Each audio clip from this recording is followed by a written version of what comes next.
Welcome back to the FloTrack podcast. I'm Kevin. He's Gordon. FloTrack podcast at gmail.com.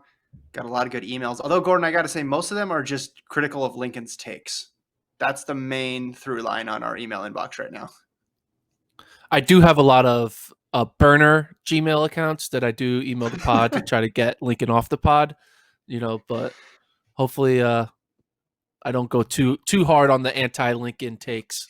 So I apologize for those burner Gmail emailing the pod takes. Not enough people emailing the pod, so I got to add some filler to it, Yeah. to rile Well, people up. we got one that I want to read that's more in your wheelhouse, which I'll do towards the end. It's about ranking the actual events, not the people in the events, but like 100 versus the 400, 200 versus the steeplechase, et cetera, et cetera. And this person at the end of their email makes a plea for you to turn this into an article. So I want to make sure we read that. But first, let's talk track. Let's talk cross country. I listened to your guys' pod last week doing the early preview on BYU NAU, which was good. Have you learned anything about that matchup over the weekend that you can share in terms of who's going, who's running, who's not running? Yeah, I know you're going now, so that's the big news. Well, we don't know if I'm going yet. I haven't bought the. We don't bought the ticket. No, we haven't bought the ticket, man. The meet's on Saturday. Don't know if I'm going yet. I hope I go. If I do go, yeah, we jumped the gun. We'll find out by the end of the day today if I'm going. But if I am going, we'll be able to get some great coverage there of BYU versus NAU versus Oklahoma State. How great would it be though if that meet does happen and then like Oklahoma State wins? We would just I think we all would throw out the result, be like, it didn't matter, right? Mm-hmm. We can only have one answer, and it has to be a BYU or NAU victory. No, I don't know much about it other than that BYU and NAU are going. I don't know if there's any other last-minute teams that might be like, hey, let's go. I would love if Iowa State's like, screw it, let's just go. Or Arkansas is like, hey, let's just go. Let's have some fun and race against BYU and NAU. Swallow our pride and see how we stack up against those two schools. That would be kind of cool. But yeah, no, don't know much yet, but excited for it. Should be a great weekend. There's a lot of cross country that weekend, and then also the World Half Marathon Championship. So it's going to be the last big weekend, I think, now, because after that weekend, then it's just that. It's nothing, though. It truly is nothing. There's you had those conference cross country championships, but there's no New York City Marathon. There's no fall. There's no December high school cross country championships. So I'm kind of we're coming up to a cliff, and we'll see what happens when we get there. This meet's going to be the best meet of the cross country season, which isn't saying much. This fall season, but initially we thought, it'll be conference weekend, but then as soon as NAU and BYU get involved, it changes it. I heard Portland as well too. That's another name that's circulating that could potentially be there as well. One thing I think you and Lincoln didn't cover when you guys were doing the early preview of the meet, and Lincoln was trying to get some of that T. Boone Pickens money, or at least get back into Dave Smith's good graces, because he's like, Oklahoma State by 60. Let's go. I think they're all going to run hard because this is qualification, right, for the March championship. And you don't know what's going to happen, what meets are going to be available to you in the months of January and February and March. Now, if they're picking 31 teams, chances are they could still run a B squad and be fine. But you can't take too many chances or be too cute here if you're one of these teams. And wouldn't you rather just get it done, make your statement right now, and then that would leave you with a bunch more options come 2021? Yeah, that's true. But I feel like they could still throw up a dud, and the selection committee would still pick them, right? That's what's going to be interesting about this year, is that there's going to be just a straight up selection committee deciding who the 31 teams are. There's not going to be a formula that we've known to use, the Colas formula. It's just going to be people in a room being like, yeah, you guys think Arkansas should go? Yeah, let's let them. They're a conference champion. Because there's going to be conference, it's going to be super valuable this year than any other year, because the committee's going to be like, you're a conference champion, so therefore you deserve to go. And if you are like, if you win like a shitty conference, that might help you. Mhm. Like they might be like, oh, the Coastal Carolina won the Sun Belt, let's take them, which would be Yeah. crazy if they did that. But winning your conference is going to Well, be huge. If you don't win your conference, it's going to be bad. well, what if the situation plays out like this? One of these two power teams, they don't run everybody, and the people they do run have an off day, so they finish fourth or something. Just indulge me on this. And then we get to 2021 and they're in a team or they're in a state where they're not able to compete as much, or something goes wrong where they can't travel for a weekend, pick up an injury here or there, they underperform, like, and they only have maybe one or two meets on their resume, one of which is really subpar. And then they're going against all these teams, as you mentioned before, none of whom we would think would be better than them in a straight up matchup, but they like won their conference or they had a full season and they beat quality opponents. The committee's gonna have to work hard to make sure they're just basing it on this season, aren't they? Yeah.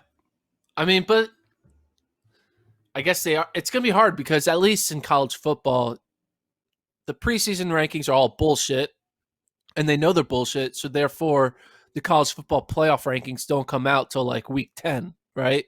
They let Yeah. the regular season happen before they even bother to say who we think is the best team because they don't want to go off of anything from the previous year, right? Um, Mm-hmm. but in this Which is situation, there good. could be a lot of there could be a lot of teams out there that don't really have a resume who are really good, or people who Mm-hmm. have a resume who aren't that good, and the people with the resume might be more enticing to the committee. I mean, this can be a really controversial podcast week after week in the winter, which I'm looking forward to, about who should and who Yeah. shouldn't be going.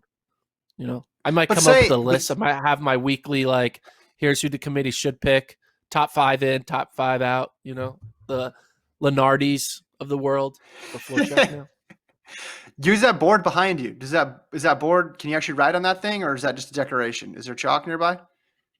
No, this is There you go. Other side. whoa. I The mic fell. This it is a chalkboard, I think, but we don't have any chalk. Oh, But that's paint. okay. JoJo So we painted should it. Perfect is the enemy of good. So So we'll expense a whiteboard for you, and I think every week you should go on a crazy rant about who's in and who's out, because that has been what your career has been building towards all these years. You should be on the committee. We of course know I that. know They're it's not going to they're not going to put you on the committee. Why? Because they're afraid of the truth. So yes, the next best thing will be you ranting and raving about who should be in. I could see a scenario though where one of these top two teams, if they don't run their A team, they get beat by somebody, and we think, oh man, that team's really great. But then that team goes on to get fifth or sixth in their conference. If we're using the college football parallel here, right? Like you want the people who beat you to go on to have great seasons.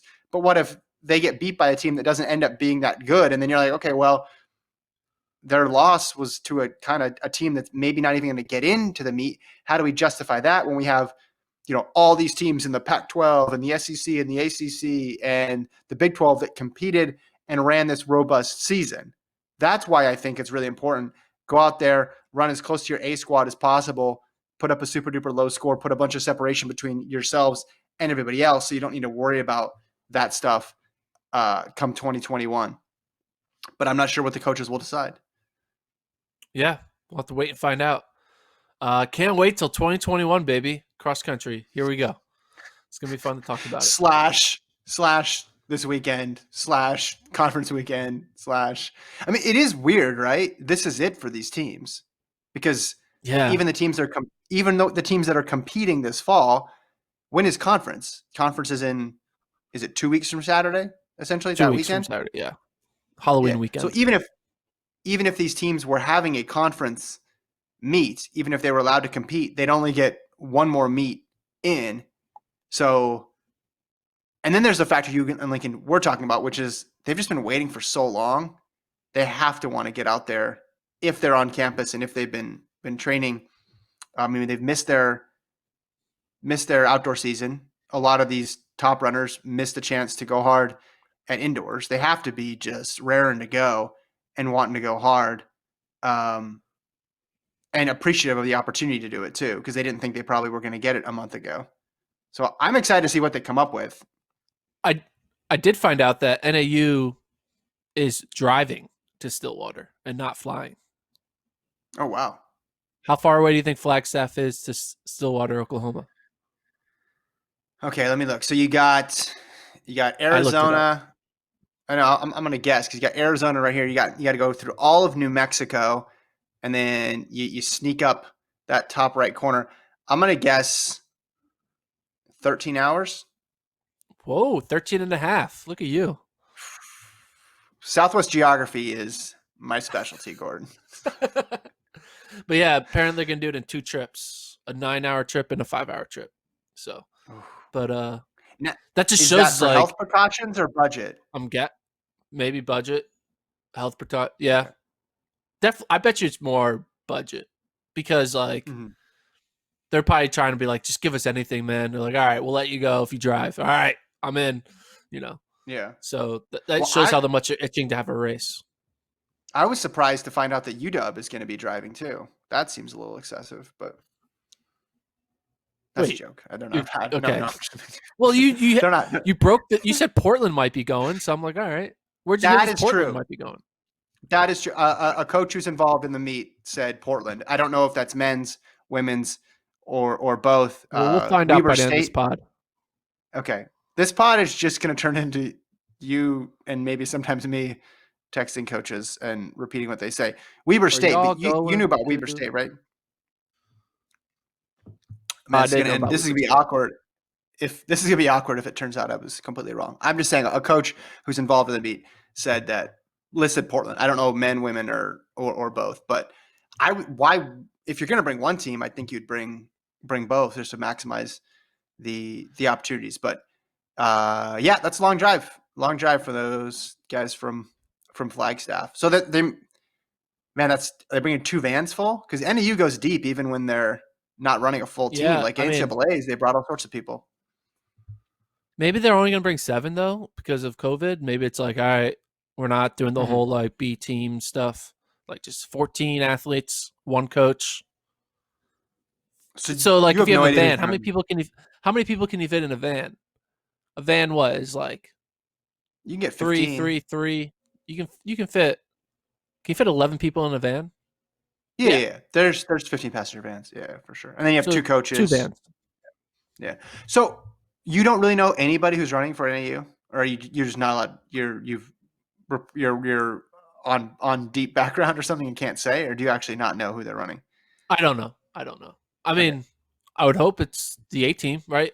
It's going to be an A team. Like I don't need to know that, right? They're not going to go out there. They're going to go out there and run their guys who we saw at last year. There's, The the one Drew person I would be Bosleys, Grijalvas of all these, the the one big person one I we don't have know. question marks about would be Nico Young. Nico, Yeah, right? Yeah. Nico Young's the one that you don't know. I would assume everyone else, but Nico Young's the wild card. Like, will he? Won't he? So that I don't know, but as soon as I do know, I'll tell you.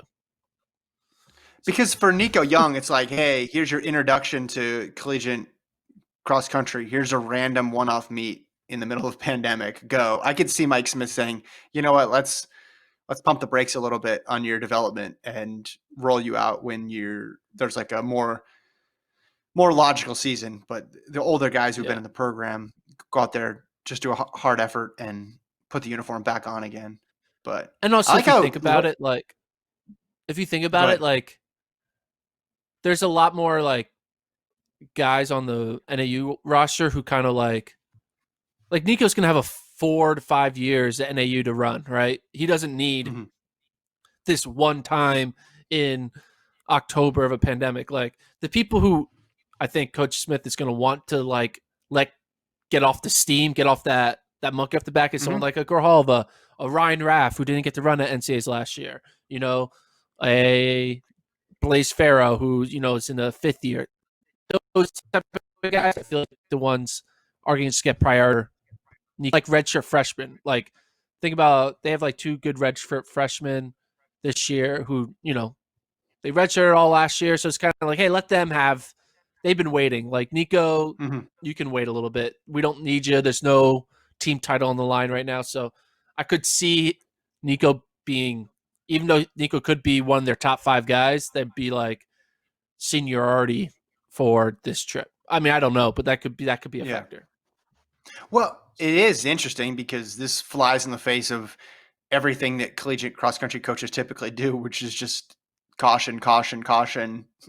Don't over race, don't over race, don't run random races for no reason. And now, yeah, this race has a purpose, as we mentioned, because you don't know what's going to happen in 2021. But it's so oddly timed that you'd think people would be like, wait, I'm not going to do that. Why am I going to run one off race? But given the context of how they've missed all these other opportunities to compete, and we don't know how many more they're going to have going forward, it makes perfect sense. But I think there's a lot of coaches where it's kind of going against their natural instinct to be like, wait a minute, why are we driving 2 days to Stillwater to run? Like, we could be training during that time, Gordon. And you know how much cross country coaches in college love to train, right? Oh yeah. No, I think Mike though just really wants to give these kids some treat, some dessert, right? They need something, right? They've been Oh yeah, yeah. yeah, I think that's why. I think they would drive 30 hours just to get a race in, right? That's all. That's what they want. And it's even more Yeah, fun that the BYU's there. It's like they have some like goal, like there's something on the line in a way. Like they're not just going there to race a bunch of like shitty teams. They're going up to race BYU, so like it's good for in a like to way, get excited about. yeah. It's, I hate to use this term because it's overdone and probably not accurate in a lot of terms, but it's an old school approach to running and competing, right? We're going to run this meet. We're not going to duck any other good teams. Everybody should show up who can, right? Because we're wondering about who else is going to join. Usually, we're looking at some of these preseason meets. We're like, ooh, there's too many good teams there. A couple teams are going to back out because they don't want to go out there and take a That has loss. This happened. is a complete, yeah. Oh, in this season or previous That seasons? happened last year. I won't say the Oh, right, schools, but right, there were schools that pulled out because they're like, oh no, I ain't doing that. right. And now we're back to the other way of thinking, which is just like, get me on the start line. I don't care against who. I'll race anybody. And if they end up all bringing their best guys, even more so, or best women, even more so, because we don't see that much in collegiate cross country. So it kind of is a return to that of just like, hey, we're just going to compete like this is a basketball or football season where you just bring your best every week and you compete against who's ever there and you don't really play games. So I mean, I'm interested at least for this one meet to see how coaches handle that. Both teams are good enough to where they could not run the A team as we mentioned before, and still be fine. But I don't know if you want to get too cute this year. I don't know. So stay tuned on that. We'll figure out if Gordon's traveling maybe by Wednesday when you're back on the. It's me and Lincoln tomorrow, so on Wednesday we'll have a Gordon travel update courtesy of Yeah. Expedia. I haven't bought the flight yet. I was gonna buy it end of day today if I go. So We'll see what Portland says. yeah, if Portland's gonna be the one that's tipping factor. If Portland's there, I'm like, all right, I gotta go. Go eat a vegan Minnesota. meal with Rob Connor. Lincoln will be so jealous. Like, I did He like how would. you asked Lincoln if he would go, and the initial reaction was yeah, and then he just spent the next 3 minutes backsliding. It was. It's like when a friend asks you if you want to go out on a Friday night, but you're really tired and you don't want to, but you don't want to seem like you're bailing on them. But your first reaction is so enthusiastic, and then you just think more about it, and Yeah, you're like, "Yeah, I don't know." man. I don't know why Lincoln doesn't want to go. He should love to go. It'd be a good like capstone on his career at Flow, right? Because his Hmm. first meet he ever covered was in Stillwater, where Coach Smith called him the D squad. And now he could go back and be like fully redeemed and be part of the A squad. But now he wants to stay in the D squad, I guess. So he's Hmm. staying back. Yeah. Whatever. Well, it would have been full circle for me. That was my first meet I did before I was Look just at that. I wasn't even an employee. Yeah, I know. I tried to go, but you cut me. So I volunteered, didn't go. Lincoln didn't volunteer, but you You never wanted him to gave go. me an answer if you would go. You were like, I have kids. You and Lincoln are all like, I have kids. Uh, let's read the text. I said I didn't want to take this opportunity from Lincoln, is what I said. All right, let's You guys talk texting the like, another. oh, this. No, I was gonna go. I was ready to go. I think it would have been Okay. good for me. to get out of my house. I was planning on even driving. I was going to like pull an NAU. I was like, I'll just drive myself if need be. But it's okay. It's okay. I've come to grips with the fact Well, that you will handle it. if the flight gets too much, then maybe we could drive together.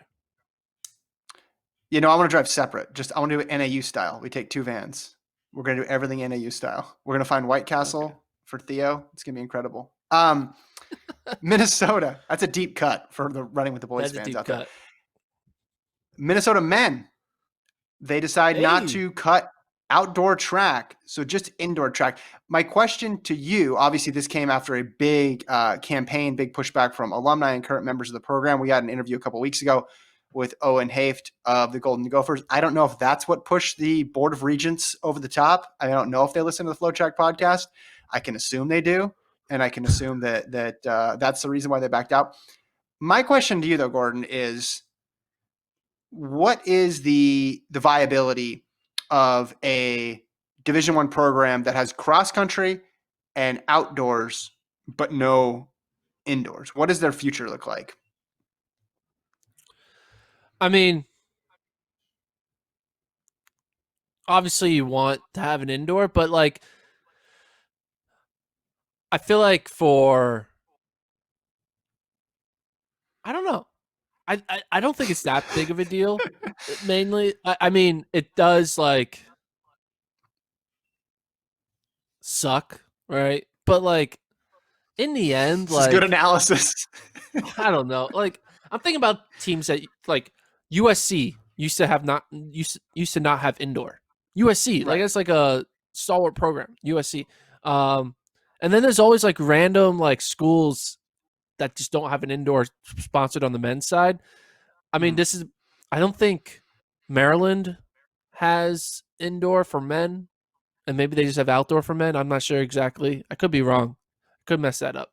Uh, I don't know. I mean, obviously it hurts, right? But at the same time, Minnesota is the only track school in the state, right? So they're still going to be able to Mhm. get people who love Minnesota to go there, and they're going to be able to give them the carrot of like, hey, cross country, which for distance runners, you got to love it. I mean, if you're a distance runner, the only thing you're missing out on is, I guess, being a part of a DMR, right? Because that's like the fun, Mhm. like, ooh, I could be in a DMR. But outside of that, like, cross country is where you're gonna get excited, and outdoor track where you're gonna be able to run your fastest times. Like no one is trying to peak. I mean, most you see a lot of times where the Oregons and Colorados and Stanfords of this world, they purposely don't try to peak indoor, right? Or Yeah. not Oregon. Oregon doesn't try to peak cross country, but Colorado and Stanford, they're like, hey, let's do well across, and then just glide through indoors and then peak for June outdoors. I mean, that's going to be There's on the enough. coach to kind of really hammer down, like, hey, this is an advantage. You're not going to get burnt out in the months of January through March, and we're going to take that time to be like even better in the outdoor season and kind of look at it as like a blessing in disguise that we don't have this distraction of an indoor season that all it does is just wear you out with no big reward. Maybe that's like the argument because it's kind of true, right?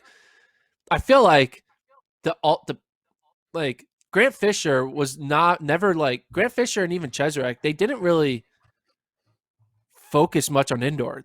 They were like peak for cross country nationals, glide through indoors by maybe doing like 2 to 3 races, and then peak Yeah. for outdoors. So um, it could be a blessing in disguise, but it just sucks because in the end, like not everyone is trying to like win nationals. Sometimes it's just fun to go to a conference meet and score points and finish eighth in your conference in the 4x8, or you know have that opportunity to run an indoor mile like you don't really get anymore. So the Minnesota mile records are solid now. No one's going to break those Minnesota mile records because there's no outdoor miles.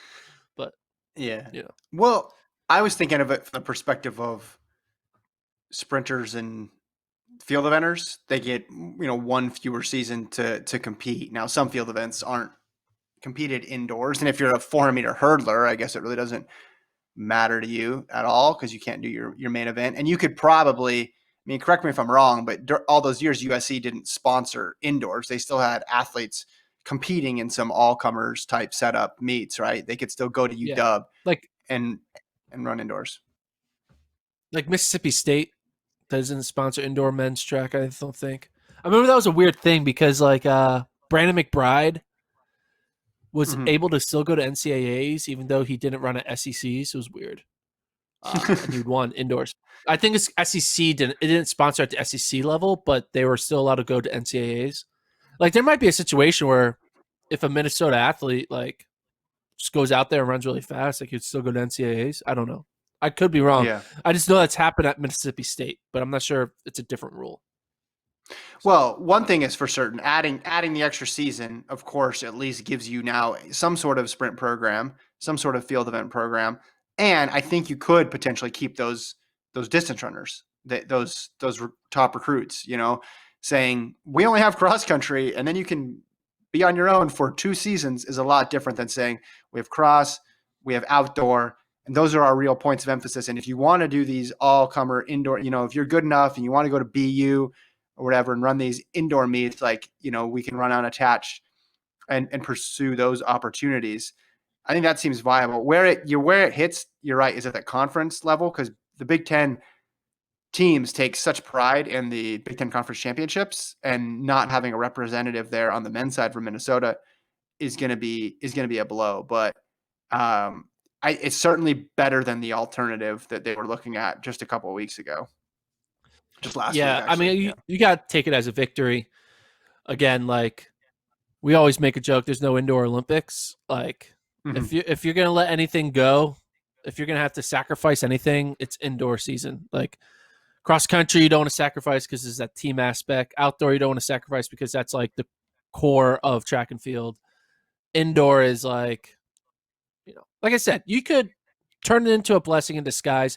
You could be like, hey, we're going to be the best outdoor program now because we're gonna take the winter season and use it to become even better in the outdoor, right? So Mm-hmm. I look at it as a Yeah, win. you could say, hey, we're going hard at that first Stanford invite. Our distance runners are really going to go, or even our sprinters too, right? We're going to go crazy in March, like once we have the opportunity to compete, and then we're going to be fresher because of it. We're going to get good marks. One big result, you've called this the last track meet of 2020 in Hengelo, which preceded the previous last track meet of 2020, which was Valencia, and then before that was the Doha Diamond League, and on and on and on. And But then this is it. Nairobi, that was the last one as well. But I think we've actually come to the end of the road here. But I didn't know this one was happening until late last week when we were talking about it. But Sifan Hassan, in terrible weather, Gordon, goes out in 14:37 for this 10K, and then runs 29:36, which is good enough for number 4 all time, and it is also a European record. But 14:37 off the top is mighty ambitious. There was tough weather there all day in Hengelo, so perhaps she could have run even faster. And this just makes me think now, between the 5,000, between the 10,000, the women's distance events on the track did not skip a beat at all in 2020, and we're going to see just some ridiculous marks, I think, next year when there's more opportunities to compete. What I know, I Or don't maybe we like. I know, won't. I Maybe we always. won't, because they're not going to do time trials. Maybe that's a bad. Yeah, Maybe I'm going to be wrong about that. Maybe this is it. Maybe we saw the this fastest could be it. 10K for the next couple of years, and Gaday's 5,000 is that mark's not going to be broken for 10 years. I don't know, but it's just weird to me that This, this 5 and 10 were like nuts this year for the women. Crazy deep. yeah, and also nuts on the men too, right? 2 world records on the men. It's just Yeah. like the 5 and 10 all of a sudden just became like, whoa. When we got Mhm. all 4 of the events are like phenomenal. Not, I like flash forwarding. We're gonna flash forward to the Olympics. Mhm. Mhm. Let's take the 10 out of it because Hassan will win the 10. She's clearly the best, right? She's got the best kick. If Hassan runs the 5K, who would you take, Hassan or Gday or someone Oh, beer. else? Or someone else, I take What's your Hassan. 5K top 3 order over the world record holder? I would not put the world record holder number one. I would put Sifan Hassan number one. I would put Helen Obiri number two, and I would put Gidey number three for the reasons that Paul Chelimo, good 5,000 meter runner in his own right, mentioned about finishing speed. And Gidey was perfectly set up for that world record attempt. She's strong. She grinds out those quick laps. But I don't think it's going to come down to that. I think it's going to come down to being able to close in under 60 seconds, and that's why I would take Hassan. Do you think it's possible that the women's 5,000 meter world record holder, the men's 5,000 meter world record holder, and the men's 10K world record holder could come home with 0 golds in Tokyo? Yeah, it's a possibility. I think obviously Cheptegei's a much bigger favorite than Gidey, but Cheptegei in the 5 I think is definitely vulnerable. I like him a little more in the 10,000, but yeah, I mean as Paul mentioned, there's just such a big difference between who's gonna thrive in the time trial setting and who's gonna do it in the Olympics or World Championships. Cheptegei's already been there; he's gotten the gold medal, so I think he can do it again. But I don't think by any means it's going to be easy. There's not going to be a whole bunch of pacers there set up for him to run away from the field like there was this year. I mean, it's not going to be about time. It's going to be about the ability to close. No, I mean Kipchoge losing is a shock to me. Gidey or Cheptegei losing would not be a shock at all. So here's the thing, Kevin. Past few Mm, weeks, my girlfriend, she's doing a really good job with having side jobs to make extra money during the pandemic. I mean, she has her regular job, but then she freelance here, freelance there, make some extra cash. And I'm like, mm-hmm. I need that. I need a side gig to get me some extra cash in the door. Not that I need it or anything, but like just it's nice to, And I was thinking the ultimate I should get into sports gambling. That's what I was thinking. I feel like Mm-hmm. if I focused really hard on sports gambling, I could make some good money because I feel like I'm a smart guy. I follow a lot of sports. I know the stats, all this stuff, and I love following it. But I'm always scared to gamble because I don't want to lose money. But if I focus on it, maybe I could do it. And then I thought, hey, I could make bank on sports gambling at the Olympics. And then I was thinking, hey, I guarantee you the odds makers are likely going to put better odds on Gidey in the 5K at the Olympics. So like, Mm-hmm. oh, world record holder, you're the favorite. Boom. Yeah. Don't take it. Take Hassan.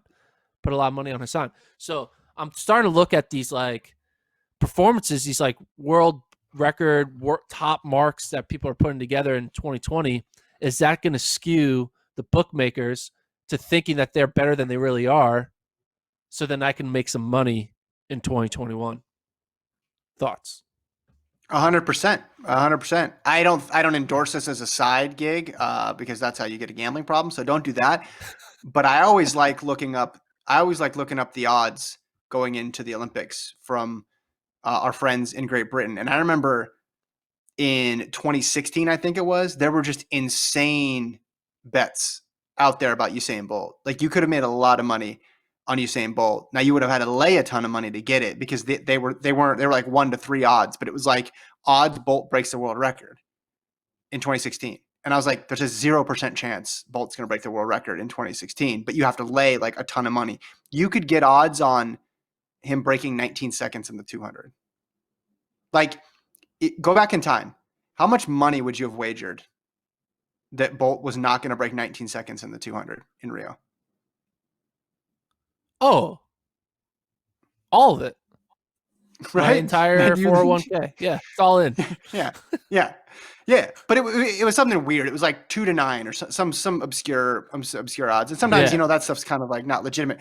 But there was such an appetite for people wanting to bet on Bolt. So there's of course a market of people trying to take advantage of people wanting to bet on Bolt. So yes, you could Yeah. absolutely do it. Well, then I've done this you, before. It's tough. yeah.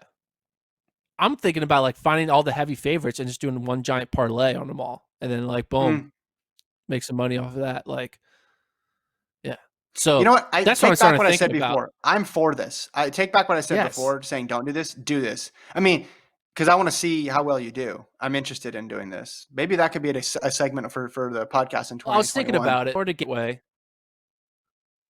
in order to gamble the right way, you have to have like a bankroll, like a number you're willing to lose every month or whatever. And like, so I was like, all right, if I'm willing to spend, let's say $100 a week, right? So $400 a month. If I'm Hmm. willing to go a whole year where I take $400 and light it on fire every month, I should be content with that because that's me losing every single thing I do, right? So if I'm Yeah, willing to yeah. take the ultimate low of burning $400 a month for a year, I'm willing to accept that fate. Therefore, I'm really risking nothing because all I can do is just win by just like, you know, taking the over on different games. And, I could, and I just think in track, I feel like I'm going to be smarter than everyone else that's betting. I don't know. Like, no, do the odds makers That really follow like who's good at running and not? Like, I don't. The odds makers know where to put the lines for basketball games, football games, this, that, and the other thing. Win losses, all that. But like, odds makers are not watching track, and there's no right, right. way they're going to be able to make sure no one is taking advantage of them. Right? Correct. That's why they hedge a lot of the ones I've seen in the past. Like you'd get Cheptegei would be up there, right? Pharaoh would be listed, and then maybe one other person in the 10K would be listed, and then it would just be like the field after that. So they do a lot to hedge, I think. Yeah. I don't know. I just think I can make some money. See, You but here's the willing to thing you though. what? Like What's the thing? Kipchoge got eighth. Kipchoge got eighth. Like now, I would have stayed away from a Kipchoge bet because it would not have paid any money because he was been an enormous favorite. But there's things that we're so sure of that sometimes don't happen. But I'm willing to watch. I want to watch this. I'm entertained. I'm entertained thinking about you spending $400 a month on track gambling. Like who would be the most for sure like willing to put down $10,000 to win $1,000 right now? Okay, for the Olympics running Yeah, event, men, any women, event. all of it. I mean, okay, so maybe Mondo, but that's a lot of faith in pole vault. I'd almost Yeah. Again, you're willing to I'd put down almost say $10,000 to win 1,000. Krauser maybe just because the I was shot thinking put. Krauser. Like, yeah. Do you want to go half on this? Halfies? Beach win at $500. As in, I give you advice and you give me half the winnings. Oh, okay. Sure. I take all No, the I risk. think it would be. I mean, if I was say thinking Noah because Lyles. Noah that's Lyles, the I other think, one is the too. best. Yeah, but then like false start. I don't know. Like Warholm in the 400 hurdles. That's a stay away. 800 stay away. Chariot in the 15 maybe. Steeple stay away. Chip the guy maybe. I What we mean, gotta do is you gotta do the odds of like meddling. Like I'll put my life savings on Noah Lyles meddling. Like he's gonna meddle. yeah, but wouldn't you feel safer with a Krauser bet if his season Yeah. next year goes like this season? Like, is Yeah. the idea of him fouling, like, what are the odds of him fouling 3 times? And not, that's super low, right? And his worst throw is better than everybody's Yeah. best throw. Yeah. I feel good about Mondo though Mondo might too. be it. Yeah. What about The like women would be tough. I think you'd stay away from most of the women. Maybe like Bridget Koski in the marathon, but I wouldn't bet any money on a marathon. what about It's 400 risky. hurdles? Do I get to pick 2 people? I Yeah, wouldn't. half and half. Oh, yeah, maybe. I guess you have to see how the numbers work out there. Um, I mean, whatever Hassan runs, I'd feel reasonably comfortable at, but I don't know if I would bet. If you're talking about betting money, laying money on a big favorite, then that'd be tough. You know what you definitely could do though? I feel like and this is probably what all gamblers say, and this is why they get in a bunch of trouble. You can make a big bet. I feel like on day one of the Olympics, like on some reasonable underdog or something, and then if you lost it, because you have to have limits for what you win too, right? You can't just have limits for spending, otherwise Yeah. you'll get yourself in trouble too. But like if you made a big bet at the beginning and you missed, I feel like you could kind of like nickel and dime your way back throughout the rest of the days in the competition, right? Yeah. Like you could, especially if you just said, okay, I'm sticking with favorites or whatever. or you have some formula, and you're just like, I'm going to stick with that, and eventually it's going to even itself out. I think by the end you could get your money back at least. Famous last words. Famous last words. When I'm like Let me living read this under a email. bridge. Let me read this email because you'll like it. This is from MDDB. He says, longtime listener, every episode, first time emailer. In true COVID fashion, I proposed a March Madness style bracket to determine what is the best running or track and field event to 5 of my friends. This 32 event bracket was split between running events and field hurdle events and seeded by distance or randomly. There are some running events that are not strictly track related to fill the bracket. A former D1 middle distance runner and 5 of my non-running friends spent 1.5 hours debating until we came to a winner. The rules were as follows.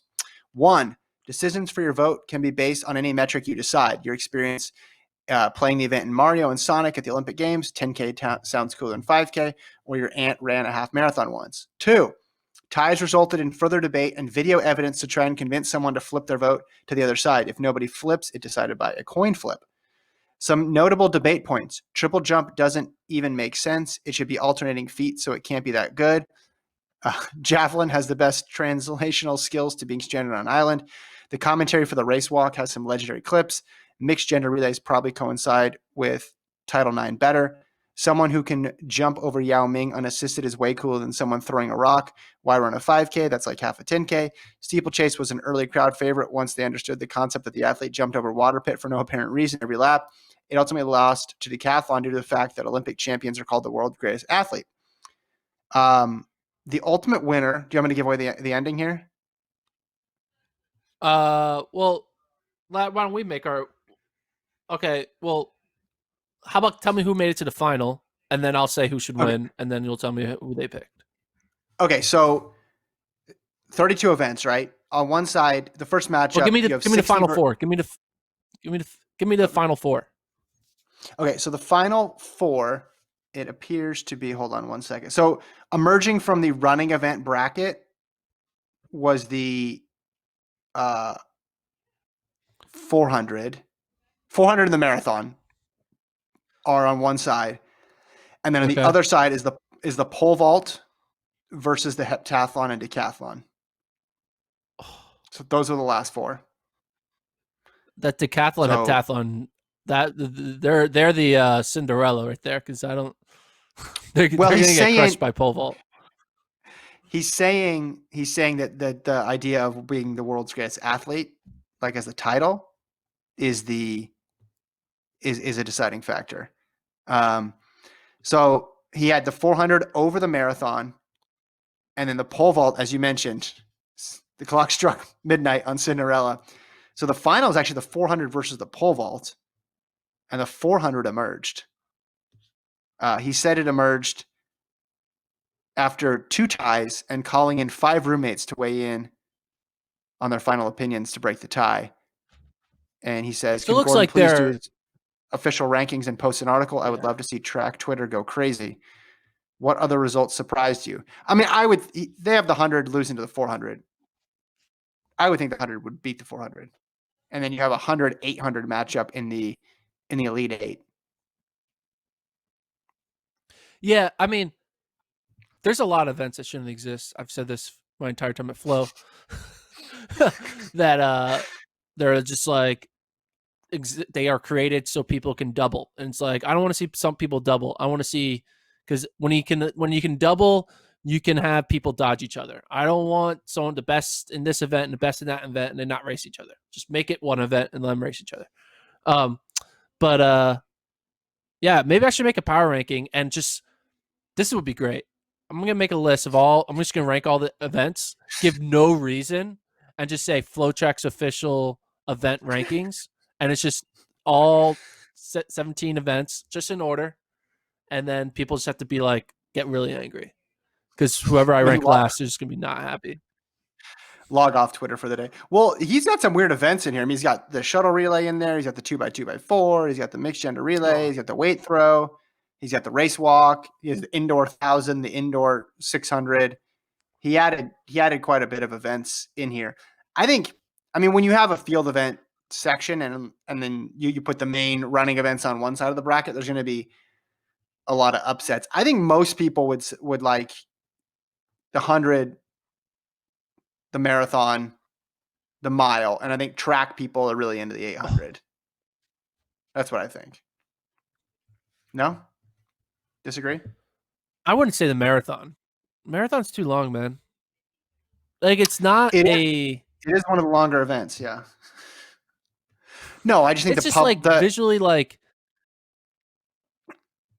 it's like visually not like there's no ever you rarely get close races and it's just not fun if you I want to see people get kicked down. I want to see people, lean at the line. Like that's the exciting. Like, oh, what's happening? You don't get that in a marathon. Marathon's like, all right, let's wait till 20K, 30K. Okay. Chip code Kipchoge, you win.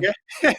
Move on, Well, that didn't happen in London. London, there was a one I second know. victory there, but I get your point. I think on the Olympic stage, though, I think people like it because it goes through the city.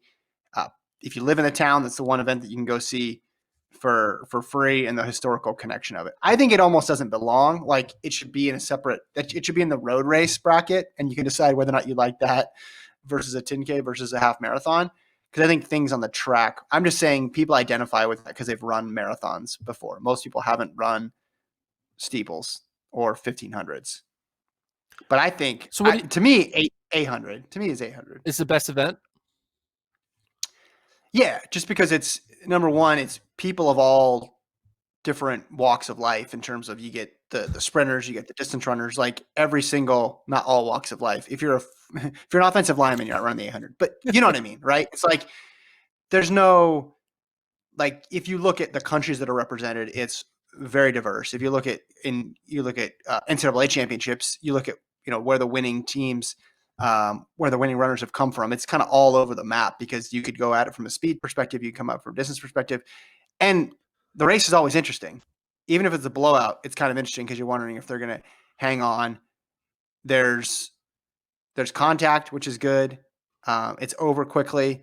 It's easy to figure out the splits, and it's easy to follow. Um, that's why I like it. I like races out. I mean, it's cool when there's a race out of lanes. I think because otherwise we'd just be swimming. Yeah. No I offense to swimming. for the same reasons you like the 800, that's why I like the mile the best Yeah. because it's also short enough. It's less than 4 minutes long, which is a good enough time. Sometimes and then I like the idea that you can have a vast dynamic different types of strategies with it. Like my favorite type of mile races are the ones where they're running slow because it's just like then it's just like a Mm-hmm. mind game of like, all right, who's going first and who's not. Like my favorite miles are slow miles because it's like positioning and like who's going to take it and like they might surge and then unsurge, and I feel like that's more exciting. So for that reason, I would go with the mile. I mean, personally, like I think I personally love the because I ran school and college. Favorite my favorite event to watch is the mile. I think So I'm enough of a track fan. I'm enough of a track fan where it's like if there's good people in the event, any event can be interesting. Because I remember 10 years ago, the men's 400-meter hurdles was rarely discussed. It would have been low on the list of high interest events. And now it's awesome. Now it's a lot of fun watching Warholm fly over those things. And you have two other people who are some of the best all time. And on the women's side, you have two people who are the best all time. So like it just changes. And the steeple, like right now, on the men's side especially, like I remember at the World Championships, I was like, the steeple. But then it ended up being like one of the closest races. So it just to me it just kind of waxes and wanes depending on who's in it. But like an 800 seems to always be good. Like you'd watch like a high school 800. It's just kind of fun. Like, oh, let's watch this 800 and see like how things shake out. Like see how good they are. are It's you just fun. logging on Mile Split every like on a random like Saturday afternoon and typing in 800-meter races and just deep Yeah. diving into I section 4 of the New Jersey State 800? I think it was David Epstein, the sports writer for Sports Illustrated, or formerly Sports Illustrated, who's like said, he's like, there's just never a there's like never a boring 800-meter race. Like it's always interesting in some fashion. And part of that's because the amount of time it takes is really perfect for our attention spans, but also just because the different strategies. Yeah, I mean, you'd rather watch that than a whole bunch of 5,000s, right? Because the 5,000, if it's good, it's really, really good. But if it's not interesting, it can be like a tough watch to get And I through. guess there are certain miles where if the field isn't good enough to like, it could be over after one lap, especially at like a high school level where you said someone just Yeah. pull away and they're already 10 meters ahead after one lap. You're kind of like, all right, now it's over. Just watch them win. Whereas in 800, you're not going to have that even in the high school level. You're going to have someone like always kind of in there for at least the first 400 before they pull away. Yeah. Yeah, and there's the jostling in the pack, or there's the if you don't even know who's in the race and you just you flip on to mile split and you watch section 7 of the 800, and some kid goes out in 31, you're like, okay, are they gonna be able to hold this? Is this fake? And then you're like, oh wow, yeah, they did the last lap in 78. That was a mistake. Like there's just always something interesting about it, and it's over in a short enough period of time to where you find the answer out really quickly. You don't need to Would stay you tuned in rather for very long. watch an Would you rather watch an 800 over like a 4x1 or 4x4? Certainly over a 4x1. Yeah, probably over a 4x4. Probably over a 4x4 as well too. 4x4. There needs to be stakes. If there's stakes on the Yeah. line, like I'll watch any 4x4, just like I'll watch any 800. But if it's Yeah. just a regular, 4x4. There's a lot of blowouts in 4x4s. I don't know if you've noticed that. Yeah. No, Like I do. we Yeah. remember we remember the few times. We remember Kendall Ellis chasing down Purdue. We remember Raven Rogers chasing down USC. We remember the times the U.S. has lost at the Olympic and World Championship level because it happens so rarely. But in between those, there's a lot of like team in the lead stays in the lead for a really long time. And I don't know. Relays are tough to get right. If you have everything Yeah. in place, they can be good. But I think 800 is like just a good default distance. But let us know.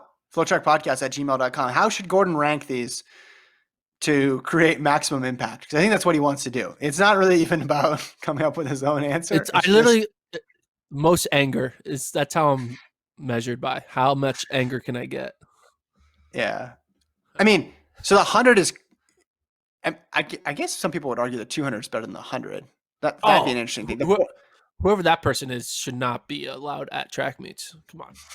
But then you have the 400 that kind of sits on its own. You don't really compare it to any other event. Of course, you compare the 5,000 to the 10,000.